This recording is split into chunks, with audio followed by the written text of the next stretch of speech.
So we are going to have the cars to the grid. I can hear engines firing up behind us, which means they're coming from the assembly area on the Melbourne Loop and using the Grand Prix circuit as the assembly area onto the circuit. There they pour, effectively, ready to get quickly into position, including 54, which is Matthew Wrigley. So that was a car that has actually been kept in the results. I would argue that it shouldn't have been, but the officials have said it should. And Matthew Wrigley ended up classified 9th in the earlier race, having led it, but coming into the pit lane and was in the pits before the red flag was shown. But he's been classified nonetheless, and he is going to be a man to watch. If the problems are all sorted, and we would guess they are because he's on the grid, then what can he do from there? Martin Stratton, no, he's not missing, he's just in the wrong place. This way, Martin, inside of the row, please. But it's kind of towards the back of the grid we need to be looking to see whether the likes of a Mike Wrigley and a Rob Weldon have made it out. I think I can see Rob Weldon's crash helmet lurking at the back there, so that's encouraging. Andrew Smith, I think I can see, and Rob Weldon looks like he is there, so that's all good. Going to give us an interesting race, this 25 minutes, all being well. I think we've had races twice with safety cars and once with a red flag, so we want to get through this without too much drama. Fraser Gibney there on the outside of the front row. In the pale blue Chevron B40, nice looking car. Martin Stratton there, who will obviously is at the front of all the 1600cc cars. But that's a good strong grid that we've got there, David. Don't think Mark Hazel is there. Can't see the Jesus Saves march that should have been on the outside of the third row.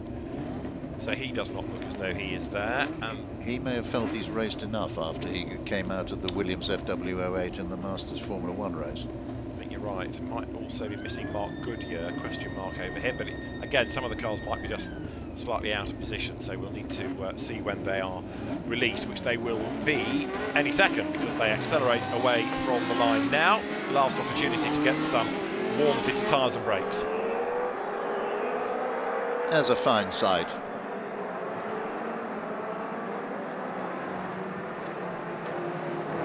Number 70 there with the orange and pale blue is the Rondell we were talking about earlier on. And a number of people have joined over the back. Yes. That's a car we didn't see out in the first race. That's a car we didn't see out in the first race, yes. But you're absolutely right. We did see Rob Weldon right at the back of the grid there, so look for him. This is how the grid lines up, and that time that you can see is their race time from earlier on. It's the result of race 1. So Callum Grant lines up alongside Fraser Gibney. Martin Stratton and Brian Morris share the second row of the grid. Martin Wood is on row 3, but Mark Hazel is not. Mike Bledsoe Brown is there, and so too David Tomlin, ahead of Matthew Wrigley, definitely a man to watch, and Julian Stokes alongside. Then you've got Nick Pansisi and Julian Maynard to complete the top 12. Stephen Futter should be there with Daniel Clayfield alongside him. Paul Basson's ex-James Hunt March has Mark Goodyear's Lotus alongside. Then you've got Jeremy Kane and Peter Micklewright, Frank Lyons, and then the problems of earlier, putting these drivers at the back. Andrew Smith, who I think I did see, Chris Livingston Price is there, Rob Weldon is there, Mike Wrigley, question mark, because he should be on our published grid but ain't. Clive Wood, I don't think, was there, and Nick Pink also missing from the rear of the grid. So a few of the drivers with problems, and 1 or 2 by the look of it, having the ability to take advantage of getting a spare car. So I'll have a look and see exactly who was crept in on the rear of the grid, but as we were seeing, the Elf liveried car wasn't one that we saw in the first race of the day. So we had a good battle between Callum Grant, Fraser Gibney and Martin Stratton in that earlier race, and with Matthew Wrigley 9th, having led the first one. Yes. I think this has got potential, don't you? And with Rob Weldon right at the back, he's just got to be careful coming through some of the much slower cars.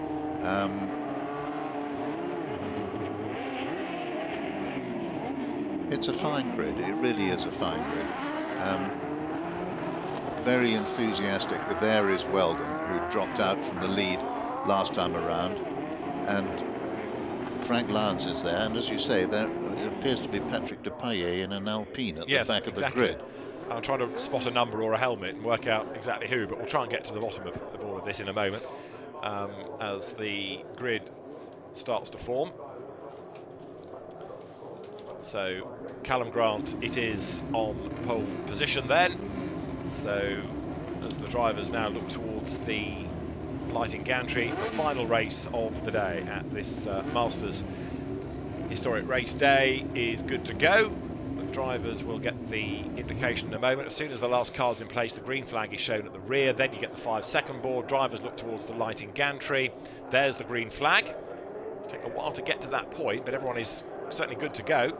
And so now lights will change. Race underway, and a good start made by Gibney then from the outside of the front row of the grid as they dive down towards Redgate Corner for the first time. It is Mark Charteris who is up from the back of the grid then. He missed the first race with an oil leak. So Mark Charteris, look, he's gained at least half a dozen places on the inside line there. Number 42, Mark Charteris, diving through Redgate Corner onto the top of the Craner curves, and now they accelerate downhill. Charteris is going to be charging through this field. Watch him go. And there's the lead gone straight away. Diving up the inside of Fraser Gibney, Callum Grant seizes the lead coming through the old hairpin. So it is then the opening lap of 25 minutes of racing as Paul Basson goes up towards McLean's Corner. Callum Grant leading, Stratton is second, Gibney third. Bit of a gap opening up then before you've got in fourth place Martin Wood. And Mark Charteris, the way that he's going, could be a race winner here. He has been incredibly quick in Classic Clubmans for many, many years, and is no slouch in these cars, as you can see. But Callum Grant leads the way then, the Boltonian coming into the chicane with Martin Stratton chasing after him. The top three already breaking clear. Matthew Wrigley is up into fifth place, so he's making good progress early doors here, Christopher. Yes, and looking strong as well after the disappointment he had in race one. Both he and his father confusingly have the same white helmet with green dots on it. How did Stratton get into the lead? By typical Stratton impudence, I think, in that car. Look at Mark Charteris, another move about to be pulled on the inside line there. So he Weldon was up to seventh already. So seventh and ninth. Weldon and Charteris, this is looking really, really good indeed as they dive down through the Craner curves then. So problem sorted. Rob Weldon closing up onto the back. Whoa, big slide. He's off the road. Oh no. That's torn it. Bodywork falls apart. He wishes he hadn't done that. Rob. It was all looking so promising. Tiny mistake, rattles it over the curb. He was catching Matthew Wrigley. Matthew Wrigley in turn is looking for a way past Martin Wood. He's going to get this done, I think, on the inside going into Coppice. They're absolutely wheel to wheel, but Matthew Wrigley, yes, makes that move, makes it stick, but Rob Weldon will be kicking himself. One tiny error and massive consequences. Yes, massive consequences, and I think perhaps the cars were just a little slower into the old hairpin than he thought, the cars in front of him, and he just got it tweaked and it got away from him. So Martin Stratton's already done a 1:07. I am impressed in a 1600cc car. We've seen some quick lappery. That is a very pretty elf decorated car with the Depailler type helmet, and that's Charteris in car number 42, and he has come storming through. So now our hopes of a chase from the back depend on him, Rob Weldon, having carefully put himself off, and I don't think there was any great damage, so he's just lost the nose cone more than anything else, hasn't he? Yeah, it also looks as though the side bodywork wasn't there anymore because you could see his arms. But anyway, he has not yet.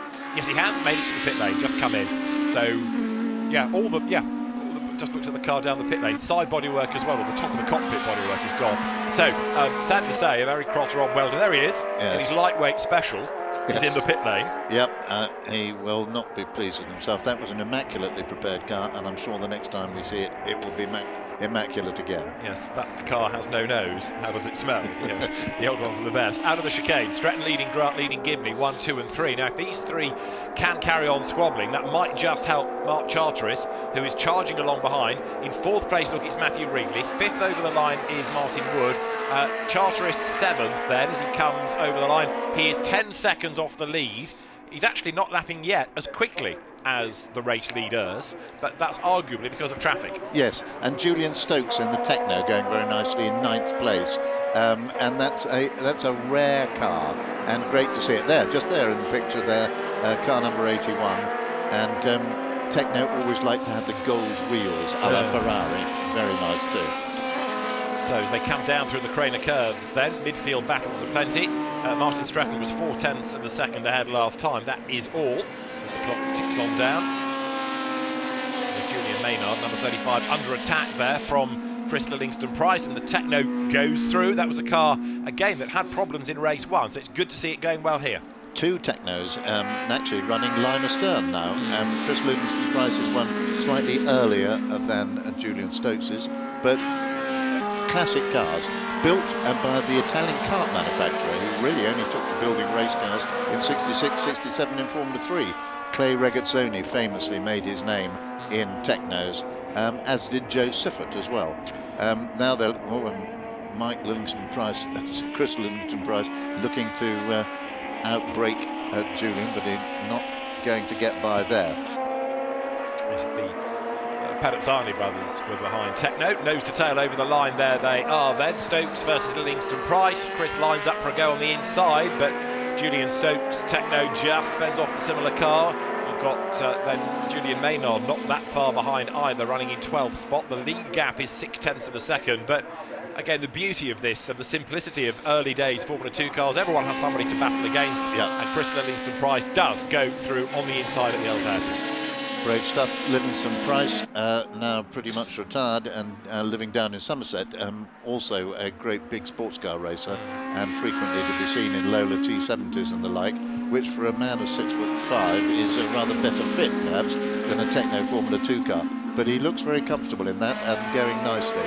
But the Stretton and Co at the front are still all hard at it.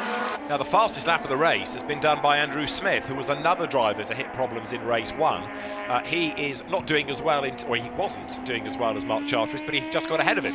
So Andrew Smith has perhaps not been as gung-ho as Mark Charteris in the early laps, but now he is getting on with the job, happy in the car. So he is pushing nicely. Over the timing line there is Brian Morris. Now, he was 4th on the grid, so he's dropped a long, long way back. He's dropped a long way back to 13th place overall. I was just looking to see if there was any reason as to why that happened. He must have had a moment that alarmed himself at some stage. Yeah, that's the ex-Piercarlo Genzani march that drops down through the Craners and turns towards the old hairpin now. So Stratton, Grant, Gibney, Matt Wrigley 4th is the order currently, with Matthew Wrigley dropping away from that leading group. Andrew Smith is lapping in the 65s, whereas the leaders are in the 67s. So there, the yellow car of Andrew Smith, look, he's now got himself up into 5th at the expense of Martin Wood. Mark Charteris going with him, but perversely it's Andrew Smith who is now the real trailblazer. Smith goes through, puts a lap on Frank Lyons.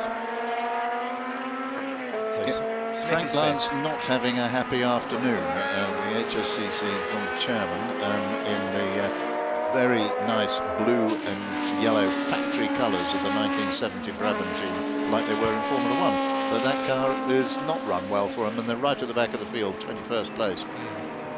Not really showing the pace that we know he's capable of. Martin Stretton not only leads, incidentally, but he's getting away up front, as now Mark Charteris lines up to have a go against Martin Wood, who 1979 Ocean Air Clubman's B champion, went into Formula 3 for a spell, ran out of money, went away for 20 years or so, and has come back for one last hurrah, and he's doing a pretty impressive job.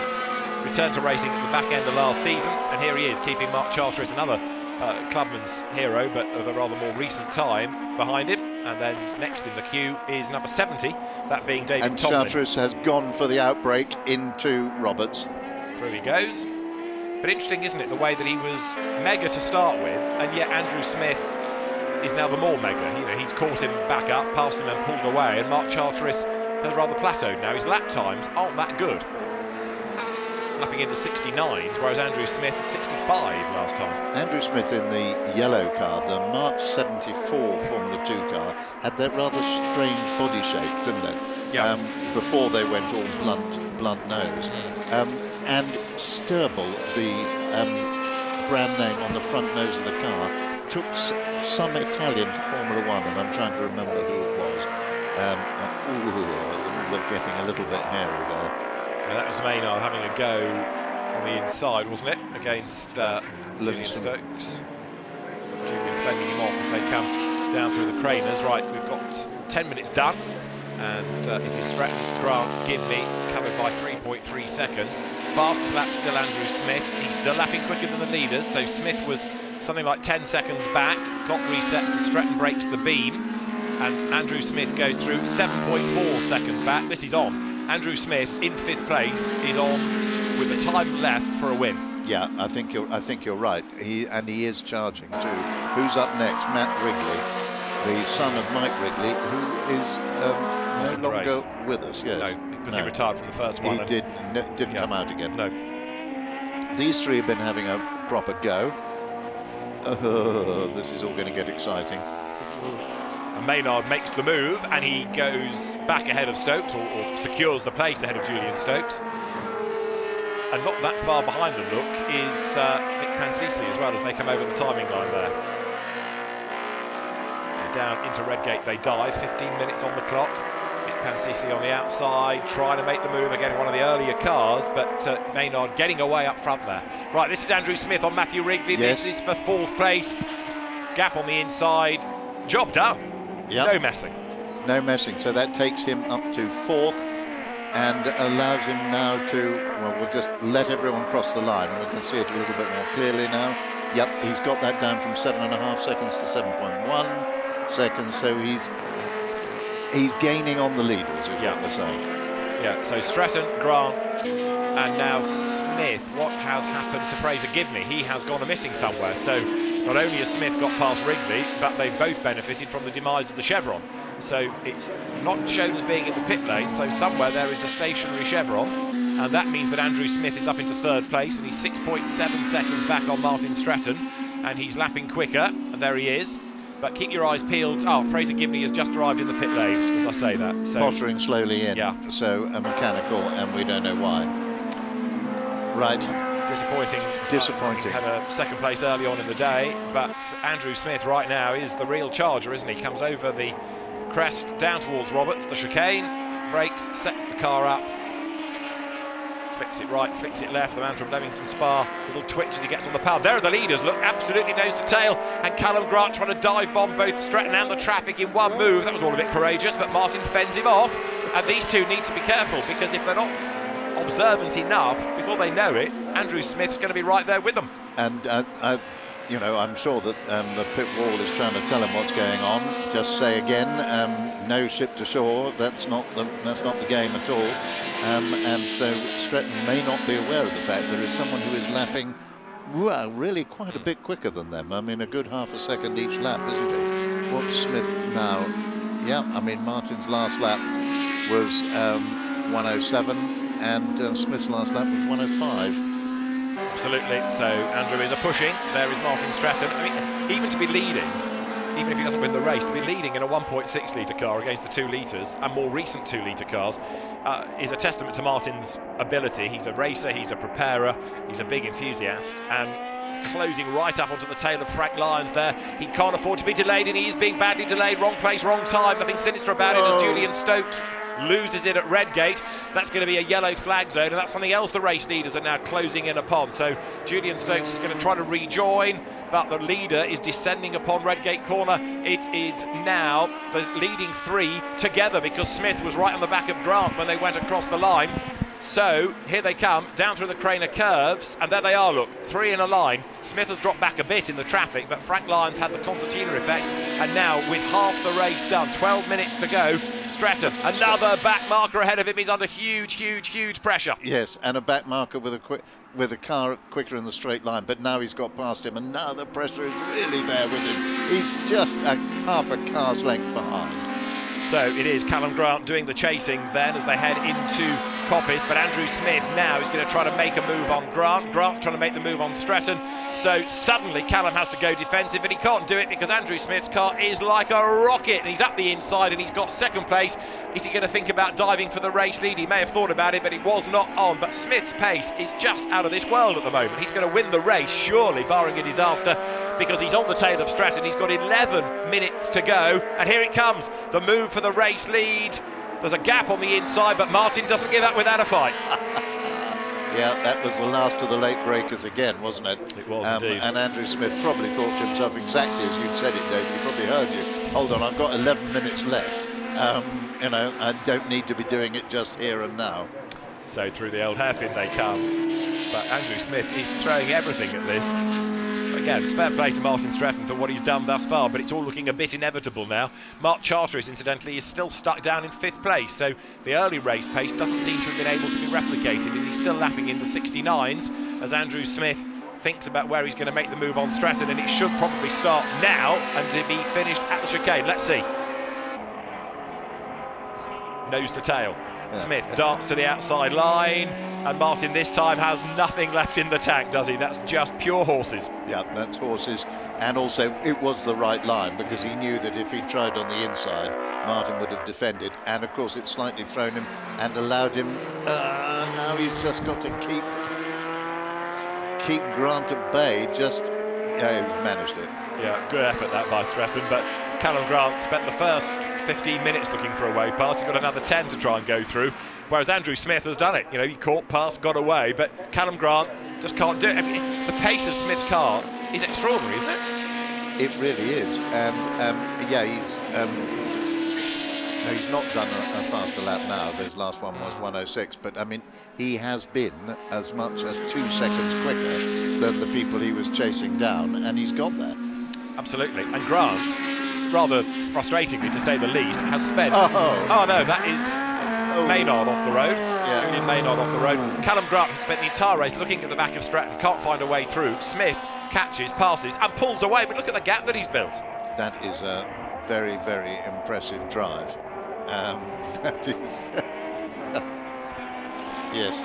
So Stratton is second, Grant is third, and we've got a car in the gravel as you saw up at Coppice, which is Julian Maynard. As there, Martin Stratton still heading for another class win, keeps Callum Grant at bay. Now, granted, Callum is also in a class-leading situation. Notice how perfectly positioned our cameras are in order to catch people getting out of their car. But that, I hope that there's not going to be a question about having to do anything other than yellow flag that. He's a long way off and out of the way. Yes, I'm inclined to agree. I think from what we saw in the touring car race, with the Mini that was in the gravel up there, all should be good, but fingers crossed for certain. So right now, there is Martin Stratton in traffic, keeping Callum Grant at bay. 8 minutes and change on the clock. He's arm raised there by Stratton. Yeah, yellow flag zone, because wave yellows. Well done. So I'm going to slow and don't overtake me. So Martin, having the presence of mind to warn people of what he's up to. The last thing he needs is to suddenly lift and for Callum Grant to plough into the back of him, because that's the first time for them past the incident zone, isn't it? Yeah. And he's also got a back marker betwixt himself and Callum Grant now. That was quite canny. I think he probably didn't make that move until it was the right moment to make it difficult for Callum Grant. And there's somebody else that's got Brian it. Morris. And that is indeed, and that's his. Now, is his rear wing come off because of what he just did, or had his rear wing come off as a reason to put him out there? Or did somebody make contact with him, and that is why rear wing is off as well? That's more of a concern in that gravel trap, as there Mark Charteris gets through the traffic, putting a lap on the cars turning into Redgate. Yes, I agree with you, David, that is not such a happy position, and I'm sure the race director is having a look at that at the moment to see. We are due to have another 7 minutes of racing in this timed race. Ooh. And an overtake there by Martin Wood, heading towards that part of the circuit. Safety car deployed. Yeah, I thought so. Here comes the yellow. So this will take a little moment to get that moved. I think the problem is not the one right in front of the barrier at McLean's, is it? I think it's the one we saw Brian Morris down the old hairpin. Yeah.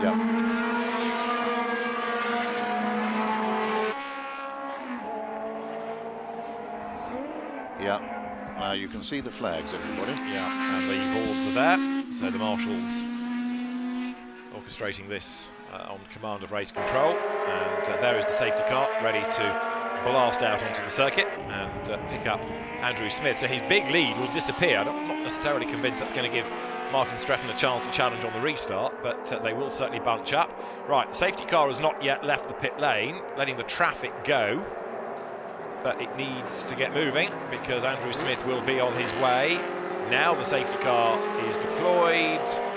Still no sign of the race leader coming through, so Paul Bass on there behind is going to have to be waved by.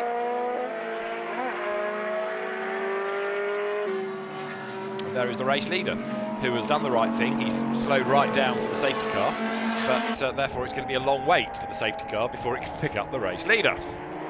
Yes, it's such a difficult thing to get right, isn't it, when you can't talk to the people in the cars. You know, But you can. I mean, some championships, some categories have these receivers. You can't talk back, but the race director can talk to you as a driver. They use them a lot in oval racing. Well, things like Legends and other categories use them. I can tell you, David, that there is an interest at national level across all forms of having a receiver only in cars, so that you can do exactly what you say. Everybody is concerned about the expense and what it means of having proper data on board, even in the most basic club car. But to have a simple tracker system that allows you to say, you know, exactly that, safety car, and, you know, hold your position, or overtake, you know, car number this, overtake the pace car, car number the, in order to get everybody round, because he needs now to get people up behind the car, wave them past, and there is the leader, and so he needs to wave 6 or so cars past. But I don't understand why that's not been done, because all that's happened is you've now compromised those drivers unnecessarily, because they're never going to catch the crocodile. So you've had them stuck behind for a lap. They're clearly not the cars you need there. I don't really understand why they weren't waved past in the first place. Well, they haven't been. No, indeed. And are still not being. And we're down to 4 minutes, so it's rather hard to see actually how many more laps we're going to get out of this race, isn't it? Well, that's a bit of a shame. I'm sure they'll resolve it as fast as they can. The trick is to move the car that's in the gravel as fast as they can. Yeah. But I'm with you that it would be nice to stick your arm out of the window and wave past everybody except the yellow car that we see 6 cars back. Yeah, exactly. But for the moment, I mean, again, you know, we have this in international GT racing, for example. If there's a green light on, it means that you can go past. Yes. It's very straightforward. And when the lights go orange and flash, you stay behind it. Yeah. And then it's not dependent on the man waving his arm. But I still struggle to understand why safety car periods are so problematic after all these years of using them. So we've got 3 minutes and change on the clock, and the last lap for some was over 2 minutes. I can't see a racing lap coming here, I'm afraid to say.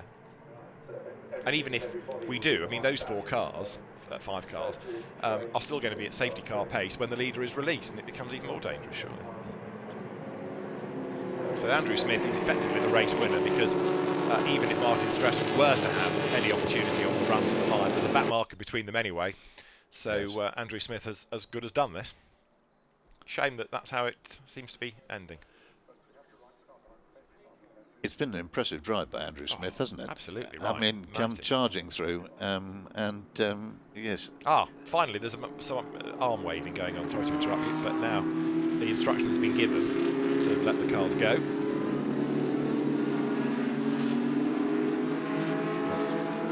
Yes. Now, come on, Frank Lyons. You're the one who's not getting on with it. You are required to go past.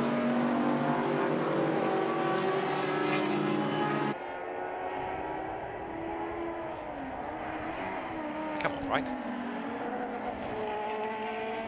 Now the arm waving to stop, so Frank Lyons is doing the right thing by holding back, because he's not been physically waved past, so it's all turning into even more of a nightmare. Yeah, but the lights aren't off, and I'm afraid we're going to come across the line, aren't we? Yeah. So it does look as though it was more difficult to move that car than they would have liked. So Andrew Smith is going to win the race. It might be that the safety car peels in and lets them drive to the checkered flag. Frank Lyons has now been waved by. Good. But a very disappointing way for the drivers to end that, because it had been a really fascinating race and we'd had some great battles. Andrew Smith up from 20th on the grid. Mark Charteris got himself to 5th and then plateaued. I'm still not convinced all is well with Mark's car. It was making great progress at the beginning, and then, as we saw, lost the place to Andrew Smith, and its lap times were never as good. Andrew's best 64, Mark Charteris' best 67. Yes, yeah. So down to the old hairpin. Well, yes, we've had some dramas and we've had some incidents and we've had some confusion, but we've also had a great day of racing, and it's blown the cobwebs away. It's been great to be back. It certainly has been. I was just thinking, for a Formula 2 car, a 1 minute 4.68 is a pretty impressive lap, David, isn't it? It is, isn't it? He's driven well. The lights are still on and the time has nearly run out, so I can't help feeling you are right to say that's the case. But this series will go on now to race at a number of venues around the UK and 1 or 2 rounds in Europe. I think they're traditionally in Dijon. Yeah. All being well with calendars and travel. All being well with calendars and travel, that should happen, yes. Right, the lights are out. It's going to be a drive past the checkered flag, isn't it, here? Yeah, I think that's what it looks like. So 3 seconds, 2 seconds, 1 second. The flag will be out. We've hit the time. And it's going to be a race win for Andrew Smith then. And Martin Stretton, a class-winning second. And Callum Grant, a class-winning third. As the checkered flag flies to bring the second HSCC Historic Formula 2 race to a close. The order, as predicted, Andrew Smith takes the race win from Martin Stretton, Callum Grant, Matt Wrigley, Mark Charteris, and then Martin Wood. And a real shame that we lost the sting at the end of that because of that elongated safety car period. But a great drive by Andrew Smith. Really very impressive. That car came through extraordinarily quickly. And we saw some good battles all the way down through the field. It's a good series, isn't it? With sufficient generations of cars from the early to the late 70s. A great peak of Formula 2. Yeah, it was Graham White in his tenure at the HSCC who was championing that Formula 2 movement, tempting the cars back out. And lots of people suddenly thought, oh, that's something new, I'll have a look at that. And they had a look at the costs and thought, that stacks up really well. And look at the circuits we go to, and it's ticking boxes. Yes, yeah, and I think it certainly worked for them. Yeah. And it certainly worked to have them invited along to join the Masters grids and added to fine short races. Second one, unfortunately, a little bit earlier interrupted.